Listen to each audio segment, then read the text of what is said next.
Hello students, welcome to Atharva ji के classes. इस video में हम मार्च 2023 के करंट अफेयर्स कर रहे हैं और ये सेकंड पार्ट है और कंक्लूडिंग पार्ट भी है। मार्च के करंट अफेयर्स की पिछली वीडियो और इस वीडियो में सभी इंपॉर्टेंट क्वेश्चन जो हैं करंट अफेयर्स पे वो कवर हो जाएंगे। तो चलिए स्टार्ट करते हैं। पर्यटन स्थल के रूप में विकसित किया जा रहा माहिम का किला कहाँ स्थित है? ये मुंबई महाराष्ट्र में स्थित है। इस किले का निर्माण राजा प्रताप बिंद ने 12वीं शताब्दी में कराया था और इसमें अब इंक्रोचमेंट हो गई थी, बहुत सारे स्लम्स इसमें डेवलप हो गए थे और बीएमसी ने उन इंक्रोचमेंट्स को हटा के अब इसे एक पर्यटन स्थल के रूप में डेवलप करने की मुहिम स्टार्ट की है। अगला क्वेश्चन है, भारत सरकार ने राष्ट्रीय विज्ञान दिवस यानी 28 फरवरी के अवसर पर कौन सी योजना शुरू की है? वैभव फेलोशिप योजना। इस योजना का मुख्य उद्देश्य है कि भारत के हायर एजुकेशनल इंस्टीट्यूशन की रिसर्च कैपेबिलिटी को बढ़ाना। अगले प्रश्न पर चलते हैं। भारत किस बंदरगाह से संयुक्त राष्ट्र विश्व खाद्य कार्यक्रम की साझेदारी में अफगानिस्तान को 20,000 मीट्रिक टन गेहूं भेजेगा? छाबर बंदरगाह है, ये ईरान में है। क्योंकि छाबर पोर्ट जो है न्यूज में था, इसलिए अलग से क्वेश्चन भी आ सकता है कि छाबर पोर्ट कहाँ स्थित है, तो ईरान में स्थित है। अगले प्रश्न पर चलते हैं। सिलिकॉन वैली बैंक जिसे हाल ही में बंद कर दिया, किस देश में स्थित है? ये यूएसए में स्थित है और रिसेंटली यूएसए के रेगुलेटर्स ने इस बैंक को बंद करके इसके जो ग्राहकों की जितनी भी जमा पूंजी थी वो अपने कंट्रोल में ले ली। नेक्स्ट क्वेश्चन पर चलते हैं। कौन सी भारतीय कंपनी एक ऑस्ट्रेलिया कंपनी के सहयोग से अल्बाट्रॉस एम्फीबियस एयरक्राफ्ट का निर्माण करने जा रही है? हॉकिंस डिफेंस सर्विसेज, ये ऑस्ट्रेलिया की कंपनी है और इसके सहयोग से अल्बाट्रॉस एम्फीबियस एयरक्राफ्ट बनाए जाएंगे और इनकी खासियत यह है कि 28 सीटर एयरक्राफ्ट हैं और ये जमीन, बर्फ, पानी में उतरने और उड़ान भरने में सक्षम होते हैं। अगला प्रश्न है, किस देश ने हाइल या सुनामी ड्रोन प्रणाली विकसित की है? ये उत्तर कोरिया ने की है। ये प्रणाली पानी के नीचे विस्फोट के माध्यम से सुपर स्केल रेडियोधर्मी तरंग बनाकर दुश्मन के जल क्षेत्र में चुपके से हमला करके और नौसेना के स्ट्राइकर समूहों पर प्रमुख परिचालन बंदरगाहों को नष्ट करने के लिए सक्षम है। अगला प्रश्न है, हाल ही में सशस्त्र सीमा बल एसएसबी के महानिदेशक के रूप में किसे नियुक्त किया गया है? 1988 बैच की आईपीएस अधिकारी रश्मि शुक्ला को। और आपको ये बताता हूं कि एसएसबी मुख्यतः नेपाल और भूटान की सीमा पर तैनात सुरक्षा बल है। अगला प्रश्न है, अंतर्राष्ट्रीय योग महोत्सव 2023 किस स्थान पर 1 मार्च से 7 मार्च 2023 तक मनाया गया है? ऋषिकेश, उत्तराखंड में ये महोत्सव मनाया गया है। नेक्स्ट क्वेश्चन है, एशियाई शतरंज महासंघ द्वारा किस शतरंज खिलाड़ी को प्लेयर ऑफ द ईयर पुरस्कार से सम्मानित किया गया है? डी गुकेश को। आपको पता है कि ये भारत के एक यंग चेस प्लेयर हैं और क्लियरली एक अलग से क्वेश्चन ये भी आ सकता है कि डी गुकेश का किस खेल से संबंध है, तो चेस से संबंध है। अगला प्रश्न है, BS banker of the year 2022 से किसे सम्मानित किया गया है? एचडीएफसी बैंक के प्रबंध निदेशक और मुख्य कार्यकारी अधिकारी शशिधर जगदीशन को। अगला प्रश्न है, हाल ही में किस नोबेल पुरस्कार विजेता को बेलारूस में 10 साल की कैद की सजा सुनाई गई है? एलेस बेलियात्स्की को, जिन्हें 2022 में नोबेल शांति पुरस्कार से सम्मानित किया गया था। अब ये बहुत इंपॉर्टेंट क्वेश्चन बन जाएगा क्योंकि उनको एक तरफ तो 2022 का नोबेल शांति पुरस्कार मिला है और दूसरी तरफ उन्हें 10 साल की सजा भी हो गई है, तो ये बहुत इंपॉर्टेंट क्वेश्चन बन जाता है।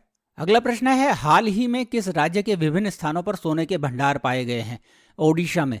ओडिशा में बहुत सारे स्थानों पर सोने के भंडार पाए गए हैं। अगला प्रश्न है, अंतर्राष्ट्रीय निरस्त्रीकरण एवं अप्रसार जागरूकता दिवस कब मनाया जाता है? 5 मार्च को मनाया जाता है और इसका उद्देश्य निरस्त्रीकरण और शांति बढ़ाने के लिए जागरूकता पैदा करना है। अगला प्रश्न है, प्रतिष्ठित PEN Nabokov lifetime achievement award से किसे सम्मानित किया गया है? लेखक विनोद कुमार शुक्ला को। ये एक प्रतिष्ठित साहित्यिक पुरस्कार है जिसे पेन अमेरिका द्वारा दिया जाता है और पेन अमेरिका को व्लादिमीर नाबोकोव फाउंडेशन फाइनेंस करती है, जिसकी स्थापना अमेरिकी ओपेरा गायक दिमित्री नाबोकोव ने की थी। अगला प्रश्न है, संतोष ट्रॉफी किस खेल से संबंधित है और इस साल इसे किसने जीता है? ये फुटबॉल से संबंधित है और इस बार कर्नाटका ने 54 साल बाद मेघालय को हराकर ये चैंपियनशिप जीती है। तो बहुत इंपॉर्टेंट क्वेश्चन है, संतोष ट्रॉफी एक किस खेल से संबंधित है और किसने जीती है और कितने साल बाद जीती है? कुछ भी किसी भी तरह से क्वेश्चन पूछा जा सकता है। अगला प्रश्न है, विश्व का प्रथम बांस क्रैश बैरियर किस राज्य में स्थापित किया गया है? ये महाराष्ट्र के चंद्रपुर और यवतमाल जिलों को जोड़ने वाले एक राजमार्ग पर स्थापित किया गया है और इसका नाम रखा गया है बहुबल्ली। बल्ली मतलब वो बांस का डंडा। और इस बांस के बैरियर को बहुत सारी टेस्टिंग की गई है, उसके बाद यहाँ लगाया गया है। अगला प्रश्न है, हाल ही में आयोजित भारत फ्रांस संयुक्त सैन्य अभ्यास का क्या नाम है? फ्रिंजेक्स 23। ये तिरुवनंतपुरम यानी केरला में हुआ है। अगला प्रश्न है, हाल ही में 5वां जन औषधि दिवस किस दिन मनाया गया है? 7 मार्च को मनाया गया है और इस दिन की थीम थी जन औषधि सस्ती भी अच्छी भी। अगला प्रश्न है, अखिल भारतीय महिला लोक सम्मेलन किस स्थान पर मनाया गया है? ये 8 मार्च को मुंबई में मनाया गया है और ये संगीत नाटक अकादमी और PL देशपांडे महाराष्ट्र कला अकादमी द्वारा आयोजित किया गया है। कला के क्षेत्र में एक काला घोड़ा फेस्टिवल है जो मुंबई में होता है और कई बार क्वेश्चन पूछा जाता है कि काला घोड़ा फेस्टिवल कहाँ मनाया जाता है, तो उसका उत्तर भी मुंबई है। अगला प्रश्न है, किस भारतीय अमेरिकी को हाल ही में मैसाचुसेट्स में जिला अदालत में न्यायाधीश के रूप में नियुक्त किया गया है? तेजल मेहता को। अगला प्रश्न है, किस भारतीय मुक्केबाजी स्टार ने 2022 के लिए BBC Indian sports women of the year का पुरस्कार जीता है? मीराबाई चानू ने। उन्होंने 2021 में भी ये पुरस्कार जीता था। अगला प्रश्न है, किस भारतीय हवाई अड्डे को एशिया प्रशांत क्षेत्र का सबसे स्वच्छ हवाई अड्डा घोषित किया गया है? उत्तर है दिल्ली एयरपोर्ट। इसकी घोषणा एयरपोर्ट काउंसिल इंटरनेशनल द्वारा वार्षिक सेवा गुणवत्ता पुरस्कार के एक भाग के रूप में की गई है।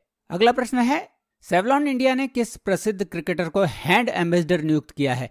अब आपने ब्रांड एम्बेसडर तो सुना होगा, ये हैंड एम्बेसडर है क्योंकि इस ब्रांड ने हाथों की सफाई पर विशेष ध्यान दिया है। तो सचिन तेंदुलकर हैं जिन्हें हैंड एम्बेसडर के रूप में नियुक्त किया गया है। अगला प्रश्न है, इंडोनेशिया अपनी राजधानी कहाँ स्थानांतरित करने जा रहा है? ये जकार्ता से बोर्नियो अपनी राजधानी स्थानांतरित करने जा रहा है और ये पर्यावरणीय मुद्दों के कारण किया गया है। अगला प्रश्न है, कौन सी भारतीय महिला अधिकारी सेना की बटालियन की कमान संभालने वाली प्रथम महिला अधिकारी बन गई हैं? कर्नल गीता राणा। ये पूर्वी लद्दाख क्षेत्र में एक स्वतंत्र फील्ड वर्कशॉप की कमान संभालेंगी। अगला प्रश्न है, हाल ही में किस इंडो अमेरिकन को न्यूयॉर्क कोर्ट में जज के रूप में नियुक्त किया गया है? अरुण सुब्रमण्यम को। अगला प्रश्न है, हाल ही में नेपाल का राष्ट्रपति किसे नियुक्त किया गया है?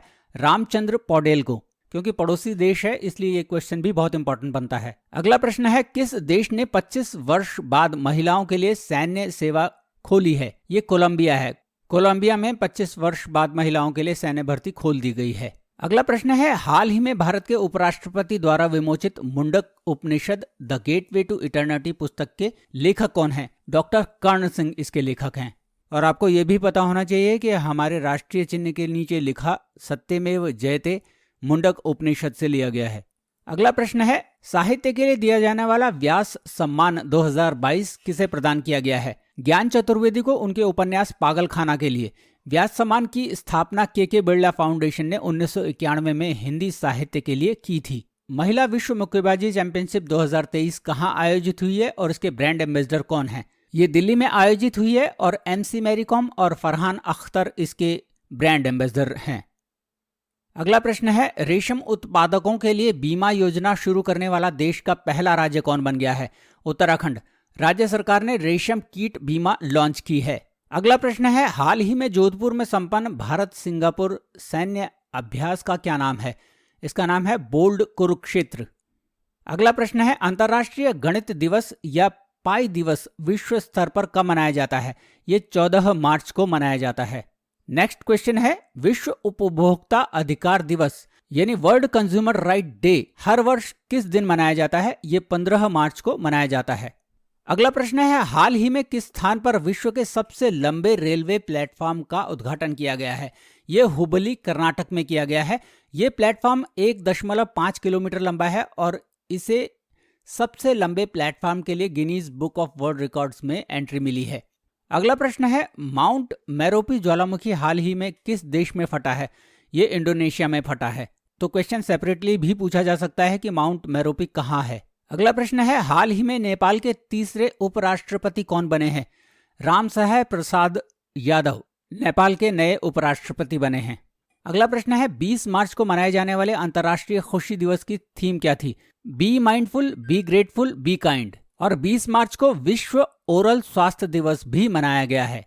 अगला प्रश्न है, भारत पेट्रोलियम कॉर्पोरेशन लिमिटेड का अध्यक्ष किसे नियुक्त किया गया है? ये जी कृष्ण कुमार को नियुक्त किया गया है। अगला प्रश्न है, स्टेशनरी निर्माता लक्जर ने किसे अपना ब्रांड एम्बेसडर नियुक्त किया है? विराट कोहली को उन्होंने अपना ब्रांड एम्बेसडर नियुक्त किया है। अगला प्रश्न है, पाक स्टेट या पाक जल डमरू मध्य को पार करने वाला भारत का सबसे तेज 21 वर्ष की उम्र का व्यक्ति कौन बन गया है? संपन्न रमेश शेलार। वो श्रीलंका के तलाई मन्नार से तमिलनाडु के धनुषकोटी तक उन्होंने तैरकर पार किया है। अगला प्रश्न है, विश्व काव्य दिवस कब मनाया गया है? ये 21 मार्च को मनाया गया है। इस दिन अंतर्राष्ट्रीय वन दिवस भी मनाया जाता है। अगला प्रश्न है, international day of racial discrimination कब मनाया जाता है? ये 21 मार्च को मनाया जाता है। ये दिन इसलिए चुना गया है कि इस दिन दक्षिण अफ्रीका में रंगभेद के खिलाफ 69 शांतिपूर्ण प्रदर्शनकारियों को मार दिया गया था, तो उनकी याद में इस डे को 21 मार्च को मनाया जाता है। अगला प्रश्न है, तमिल लेखक पेरुमल मुरुगन की किस पुस्तक को अंतर्राष्ट्रीय बुकर्स पुरस्कार की लंबी सूची के लिए नामांकित किया गया है? पायर। ये पुस्तक मूल रूप से पेरुमल मुरुगन ने पुकुली शीर्षक से लिखी थी और इसका अनुवाद अनिरुद्धन वासुदेवन ने अंग्रेजी में किया है। अगला प्रश्न है, उस IPS अधिकारी का नाम बताएं जो हाल ही में गेटवे ऑफ इंडिया से तैरकर एलिफेंटा की गुफाओं, जो कि लगभग 16.20 किलोमीटर की दूरी है, वहां तक पहुंचे हैं। उनका नाम है कृष्ण प्रकाश। उन्होंने 2017 में आयरनमैन ट्रायथलॉन भी पूरी की थी। अगला प्रश्न है, हाल ही में ट्विटर का सर्वाधिक फॉलो किए जाने वाले व्यक्ति कौन है? वो ट्विटर के CEO एलन मस्क हैं। उन्होंने अमेरिका के पूर्व राष्ट्रपति बराक ओबामा को पीछे छोड़ा है। अगला प्रश्न है, किस प्रसिद्ध स्पोर्ट्स टीवी चैनल ने रणवीर सिंह को अपना ब्रांड एम्बेसडर नियुक्त किया है? स्टार स्पोर्ट्स ने। अगला प्रश्न है, why can't elephant be red नामक पुस्तक किसने लिखी है? ये वाणी टिक्कू त्रिपाठी ने लिखी है, जो एक अभिनेत्री भी हैं और सेंसर बोर्ड की सदस्य भी हैं। अगला प्रश्न है, किस अमेरिकी खिलाड़ी को एक दशक से अधिक के बाद ओलंपिक स्वर्ण पदक दिया गया है? यह है लशिंडा डेमस को। उन्होंने 2012 में लंदन ओलंपिक में 400 मीटर बाधा दौड़ में रजत पदक जीता था, और क्योंकि स्वर्ण पदक विजेता नताल्या अत्यंक को रूसी डोप स्कैंडल में शामिल होने के कारण अयोग्य घोषित कर दिया गया, इसलिए लशिंडा डेमिस को स्वर्ण पदक से सम्मानित किया गया है। तो क्योंकि एक बहुत लंबा टाइम पीरियड है जिसमें कि लशिंडा डेमिस को ये स्वर्ण पदक दिया गया है, इसलिए ये क्वेश्चन इंपॉर्टेंट बनता है। अगला प्रश्न है, भारत का दूसरा सबसे बड़ा क्रिकेट स्टेडियम किस शहर में बनाया जा रहा है? जयपुर में। इसका नाम Anil Agarwal international cricket stadium होगा। भारत में सबसे बड़ा क्रिकेट स्टेडियम अहमदाबाद का नरेंद्र मोदी स्टेडियम है। अगला प्रश्न है, हाल ही में भारत के किस शहर ने स्नो फेस्टिवल की मेजबानी की है? बारामूला, कश्मीर ने। इसका आयोजन ग्रामीण पर्यटन को बढ़ावा देने के लिए किया गया था। अगला प्रश्न है, किन राज्यों में वाइकोम सत्याग्रह की शताब्दी समारोह का उद्घाटन किया गया है? केरल और तमिलनाडु में। वाइकोम सत्याग्रह 1924 में त्रावणकोर रियासत में जाति विरोधी आंदोलन के रूप में हुआ था। तो स्टूडेंट्स, ये थे मार्च के करंट अफेयर्स के सबसे महत्वपूर्ण क्वेश्चंस जो 2 वीडियोस में मैंने लिए हैं। होप करता हूं कि आपको ये वीडियो पसंद आया हो। अगर ये वीडियो पसंद आया तो इसे लाइक और शेयर ज़रूर कीजिएगा, और इस चैनल को सब्सक्राइब करना और बेल बटन को हिट करना ना भूलिएगा। Thank you very much for watching this video.